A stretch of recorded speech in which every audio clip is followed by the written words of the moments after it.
This belief that each one of us is capable of leading, managing, and contributing with greater influence.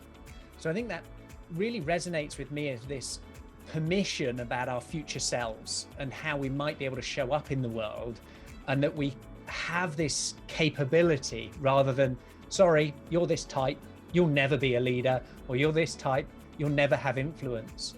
That it speaks to me about these things as being something we can craft, something we can mold, a muscle that we can build around leading, managing, having influence.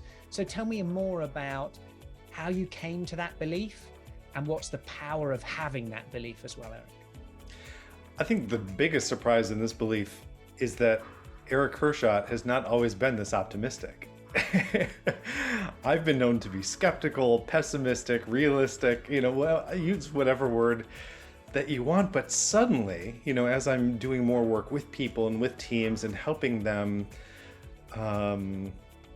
define and pursue meaningful work, see potential in themselves, I came to realize that leadership is so much bigger than I had originally thought. That I think many of us think that leadership is a title, perhaps, or certain social status, and you're not a leader until somebody calls you, like dubs you a leader.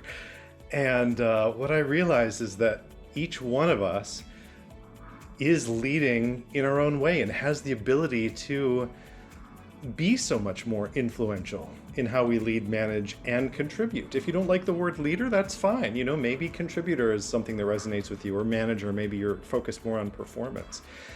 But I started to spend a lot of time, especially with HR folks who were showing up for some of the networking events that I was hosting, and their title was assistant or coordinator, but we were still talking this language of leadership, that even at that level, you're perfectly capable of setting a vision, aligning people with that vision, and executing on it. And that's sort of in DISC terms anyway, that's the work of leaders. Well, certainly that's being done at the highest levels of an organization, but someone with an assistant or coordinator title can easily still be doing those same things. And so I came along, this skeptical, pessimistic HR professional, and I wanted suddenly to have this conversation about how we are capable of doing these things and really growing our influence in the workplace in ways that we'd not previously considered.